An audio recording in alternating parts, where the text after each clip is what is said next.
Hello investors, મારું નામ પ્રિતેશ નાગર છે. આજે આપણે એવી કંપનીઓ જોશું જે લોંગ ટર્મ ઇન્વેસ્ટમેન્ટ માટે સૌથી બેસ્ટ કંપનીઝ છે. હવે લોંગ ટર્મ ઇન્વેસ્ટમેન્ટ માટે છે ને 2-3 ક્રાઇટેરિયા છે જે આપણે ધ્યાનમાં રાખવા જોઈએ. પહેલું કે કંપની છે ને એસેન્શિયલ કમોડિટીમાં હોવી જોઈએ. હવે એસેન્શિયલ કમોડિટી શું કહેવાય? ફોર એક્ઝામ્પલ નેસ્લે છે, એ મેગી બનાવે છે તો એ એક એસેન્શિયલ થઈ ગયું. જેમ કે પેજ ઇન્ડસ્ટ્રી છે, એ ઇન્ડિયન વેર્સ બનાવે છે તો એ એક એસેન્શિયલ કમોડિટી થઈ ગયું. તો પહેલું ક્રાઇટેરિયા કંપની એસેન્શિયલ કમોડિટીમાં હોવું જોઈએ. બીજું ક્રાઇટેરિયા કંપનીનું જે મેનેજમેન્ટ છે એને ખૂબ જ એક્સપિરિયન્સ હોવું જોઈએ કે ઘણા વર્ષ સુધી કંપની ચલાવી રહ્યા છે, એમને કંપની ચલાવવાનો સારો એવો અનુભવ છે. અને ત્રીજી વસ્તુ, કંપનીનું છે ને જે માર્કેટ પોઝિશન છે એમાં માર્કેટ લીડર હોવું જોઈએ, એટલે કે 50% કરતાં વધારે માર્કેટ શેર કંપનીનો હોવો જોઈએ. તો એની પહેલી કંપની છે Asian paints limited. Asian paints limited એટલે કે ભારતની સૌથી મોટી પેઇન્ટ કંપની. કંપનીનો માર્કેટ શેર 50% કરતાં વધારે છે. એટલે એવું કહેવાય કે આજે ભારતમાં આજના દિવસે 100 ડબ્બા પેઇન્ટ્સના વેચાયાના તો એમાં 50થી વધારે ડબ્બા છે ને એશિયન પેઇન્ટ્સના વેચાયા છે. હવે કંપનીનો આપણે સેલ્સ નંબર જોશું ને તો એ પણ એકદમ ફિનોમિનલ છે કે દર વર્ષે છે ને છેલ્લા 5 વર્ષથી 10%થી સેલ્સ વધે છે. ફોર એક્ઝામ્પલ યર 1માં 100 રૂપિયાનું સેલ્સ થયું તો યર 2માં 110 રૂપિયાનું સેલ થાય, એટલે દર વર્ષે 10%થી સેલ્સ વધે છે. કંપનીનો આપણે પ્રોફિટ જોયો કે કેટલો નફો કર્યો કંપનીએ, તો છેલ્લા 5 વર્ષથી કંપની 15%થી વધારેનો નફો કરે છે. એટલે કે યર 1માં 100 રૂપિયાનો નફો કર્યો હોય તો યર 2માં 115 રૂપિયાનો નફો કર્યો છે. કંપનીનું થર્ડ ક્રાઇટેરિયા આપણે જોઈએ કે return on capital employed. Return on capital employed એટલે કે ધંધામાંથી કેટલું રિટર્ન મળ્યું કંપનીને પાછું, એટલે કંપનીમાં કેટલા પૈસા નાખ્યા હતા અને કેટલું રિટર્ન મળ્યું. તો રિટર્ન ઓન કેપિટલ આપણે એશિયન પેઇન્ટ્સનું જોઈએ ને તો લગાતાર છેલ્લા 5 વર્ષથી 35% કરતાં વધારેનું રિટર્ન મળ્યું છે. એ એકદમ જ ખૂબ જ સારો નંબર કહેવાય, 35%. અને છેલ્લો આપણે એક ક્રાઇટેરિયા જોઈએ કે કંપનીનું પ્રમોટર શેર હોલ્ડિંગ, એટલે કે કંપનીનું જેને નિર્માણ કરેલું, કંપનીના જે ફાઉન્ડર્સ છે એ લોકોનો હજી કેટલો કોન્ફિડન્સ છે કંપનીમાં એ આપણને કંપનીની પ્રમોટર શેર હોલ્ડિંગ પરથી ખબર પડે. તો એશિયન પેઇન્ટ્સની પ્રમોટર શેર હોલ્ડિંગ 52% છે, એ ખૂબ જ સારો નંબર કહેવાય છે. બીજી કંપની છે પીડીલાઇટ ઇન્ડસ્ટ્રીઝ લિમિટેડ.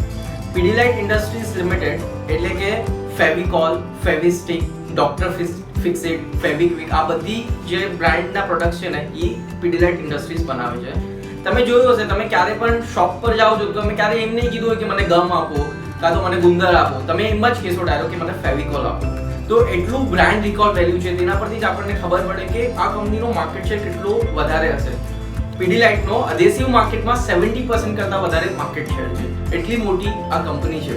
હવે કંપનીના આપણે રેવન્યુ નંબર જોઈએ કે સેલ્સ, તો દર વર્ષે કમસે કમ 5% થી સેલ વધી રહ્યો છે છેલ્લા 5 વર્ષમાં.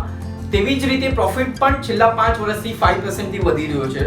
કંપનીનું રિટર્ન ઓન કેપિટલ એમ્પ્લોયડ કે આપણે જોયું કે ધંધામાં પૈસા નાખીએ તો કેટલું રિટર્ન બહાર આવે છે, એ કંપનીનું એકદમ ખૂબ જ સારું છે કે 40% છે. કે દર છેલ્લા 5 વર્ષમાં ક્યારે પણ તમે કંપનીમાં 100 રૂપિયા નાખ્યા છે ને તો 140 રૂપિયાનું આપણને વળતર મળે છે. અને છેલ્લી વસ્તુ આપણે જોઈએ કે પ્રમોટર શેર હોલ્ડિંગ, કે કંપની જે ફાઉન્ડ કરી છે, કંપનીના જે ફાઉન્ડર્સ છે એ લોકોનો કેટલો ભરોસો છે કંપની પર, તો આ કંપનીમાં પ્રમોટર હોલ્ડિંગ 71% છે. એટલે કે કંપની 100 રૂપિયા પ્રોફિટ અર્ન કરે ને તો એમાંથી 71 રૂપીસ સીધા પ્રમોટર લઈ જાય. એટલે કંપનીમાં પ્રમોટરનો કોન્ફિડન્સ એટલો બધો છે કે 71% હોલ્ડિંગ છે. ત્રીજી કંપની છે રિલેક્સો ફૂટવેર્સ લિમિટેડ. તમે રિલેક્સોના ચપ્પલ પહેર્યા જ હશે. રિલેક્સો, ફ્લાઇટ, બહામાસ, સ્પાર્ક્સ, આ બધી બ્રાન્ડના ચપ્પલ રિલેક્સો ફૂટવેર્સ લિમિટેડ બનાવે છે. હવે તમે કહેશો કે ચપ્પલમાં કેવી રીતના મોનોપોલી હોઈ શકે, કે ચપ્પલમાં માર્કેટ લીડર કેવી રીતના હોઈ શકે? તો તમને એક નાનકડું એક્ઝામ્પલ આપું. તમે એમેઝોન પર તમે સર્ચ કરશો ને રિલેક્સોના ચપ્પલ્સ, તો 130 રૂપિયામાં રિલેક્સોના ચપ્પલ મળે છે. આખા ભારતમાં આનાથી સસ્તા ચપ્પલ ક્યાંય મળતા નથી. એટલે રિલેક્સો એ ફૂટવેરમાં આવી રીતના માર્કેટ લીડર છે. હવે આપણે એના રેવન્યુ નંબર જોઈએ તો દર વર્ષે રિલેક્સોનો જે સેલ્સ છે એ 15%થી વધી રહ્યો છે. એકદમ જ સારું કહેવાય કે દર વર્ષે 15%થી સેલ્સ વધી રહ્યો છે. બીજું હવે પ્રોફિટ નંબર જોઈએ તો દર વર્ષે એક્સેપ્શનલ રેટ 25% થી તેનો પ્રોફિટ વધી રહ્યો છે. આ ખૂબ જ સારા નંબર્સ કહેવાય કે દર વર્ષે 25% થી તેનો પ્રોફિટ વધી રહ્યો છે. ત્રીજો આપણો criteria return on capital employed, કે ધંધામાંથી એટલું રિટર્ન બહાર આવે છે.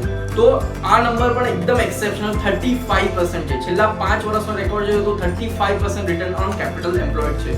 અને લાસ્ટ ક્રાઇટેરિયા આપણો કે પ્રમોટરનો કોન્ફિડન્સ કેટલો છે આ કંપનીમાં, તો પ્રમોટરનું હોલ્ડિંગ 71% છે. એટલે કે જે લોકો ફાઉન્ડર છે તેમને જરા પણ સ્ટેક ઓછો નથી કર્યો, 71% સ્ટેક કંપનીમાં પ્રમોટર્સનો છે. તો આજે આપણે ત્રણ કંપનીના ફંડામેન્ટલ વિશે જાણ્યું. First Asian paint, second Pidilite અને થર્ડ રિલેક્સો ફૂટવેર્સ. સો આવી જ ફંડામેન્ટલી અને લોંગ ટર્મ માટે સારી કંપનીઓના વિડીયોનું એનાલિસિસ અમે આગળના વિડીયોમાં લઈને આવશું. અગર તમને પણ આવા કોઈ લોંગ ટર્મ ઇન્વેસ્ટમેન્ટ માટે સારી સ્ક્રિપ્ટ ધ્યાનમાં આવે તો અમને ડિસ્ક્રિપ્શન બોક્સમાં જણાવજો.